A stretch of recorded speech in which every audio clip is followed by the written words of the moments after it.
The USA in our world is the greatest might the world has ever known.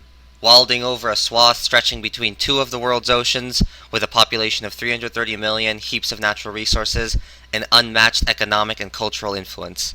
However, this never needed to happen. So, what if the USA never rose to dominance? That we shall dive into in this video. The first thing is that in this alternate world, France settles Louisiana far more heavily. In our world, this never happened, with France's colonies being more of religious and economic outposts for a small lot of folk rather than places for everlasting living in societies. This is why French North America before the Seven Years' War had a population of about 70,000, whereas the far smaller British colonies could lay claim to over a million and a half dwellers. Britain saw their colonies as a dumping ground for all of the groups they didn't like, and the disliked groups in question saw it as a place to flee to get away from the, at least them, fiendly environment of England. It was a deal that worked for both sides. In this alternate world, France takes an alike view. We'll say that most of these colonists end up settling in Louisiana, both around New Orleans and farther north. This would stop the land from being taken after the Seven Years' War, since there'd be enough Frenchmen to shield it. We'll say that less folk settle in Quebec and east of the Mississippi, so those lands are still taken by the English. But there's now a roadblock west of what will become the USA, stopping it from easily growing out westward. This land would likely become its own nation in the 1800s, likely after Napoleon's loss. Maybe they'd make a deal with the British that they wouldn't attack the colony and, in return, the colony would declare independence from France. One way or another, the Americans now have to compete with a populated Louisiana in their early years. Without the sheer natural resources and population growth potential of the west and middle of the continent, the USA is never able to become a world power, instead being only one of many nations within the Western world. We'll also say that the USA in its earliest years is less growth-minded and more honed in on itself, thus making great growth outward unlikely, and giving Louisiana more time to build up its own identity before the Americans would get greedy. First of all, Britain would be a lot stronger in the Americas. Once Pax Britannica would come, as it still would, they'd use their naval might to influence much of the Americas into their sphere of influence. Venezuela, Colombia, Argentina, and others would be dragged fastly into Britain's tangle. The USA and Louisiana would also do their best to gain influence. Central America, Mexico, and the Caribbean would become a battleground between American, Louisianan, and British interests. Cuba and neighboring islands would likeliest fall to the Americans, thanks to nearness to Florida, but everywhere else would be unchosen for at least a while. South America, though, would be starkly under Britain's heel, besides maybe Brazil, who may be big enough to not be inside anybody's sphere. Once the French would try to take over Mexico in the 1860s, the nations near it may choose sides.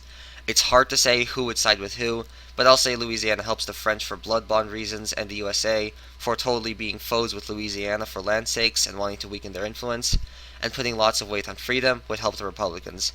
Britain would likely stay out of it, not wanting to wound relations with anyone, and would wait for one of the two sides to win, then keeping good relations with said side. With the weaker USA and Louisiana helping the monarchy, the Republicans would lose the war. Mexico becomes a monarchy under French influence. This would sour Franco-American ties greatly, and would only embitter ties between Louisiana and their eastern neighbor. The two would fight war after war, with the USA likeliest having a higher population and thus an upper hand. However, with the Louisianan identity and patriotism being strong, and with French and Mexicans being there to shield their ally, Louisiana would be able to hold off U.S. attacks. Louisiana, meanwhile, would be too weak to thrust over the Mississippi and take land from the USA. I think America would take the harder to shield north of the nation, since that's open and likely a slightly settled land that would be very far away from the Louisianan heart of holding, but nothing more than that. No USA in the Pacific would be no taking of Hawaii and the Philippines. Japan would likely take the Philippines, with them being a weak island chain held by an almost dead empire, the Spanish, and Japan being an outward-minded colonialist might. Hawaii would become British, with it having already been effectively a British protectorate by later on in the 1800s. With the USA having so many foes, they'd be more aggressive in seeking to get whatever land they could. This would thrust the USA into having colonialist ambitions.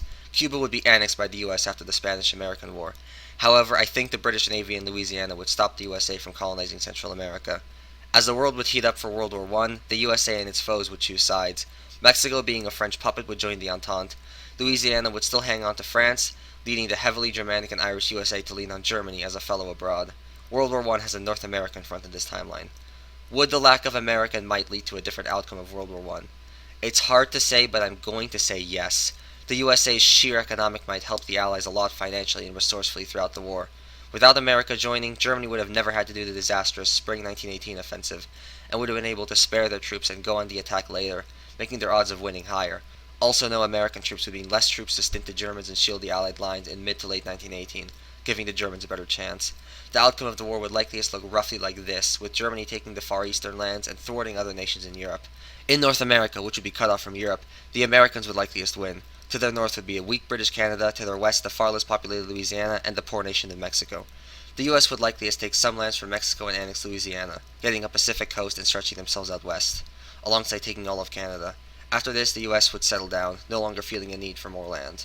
World War II would be the losers of World War I, teaming up against the Germans and Americans. We'll say that North America stays peaceful this time. America would have gotten what it wanted, and the only leftover foe, Mexico, would be too weak to fight them.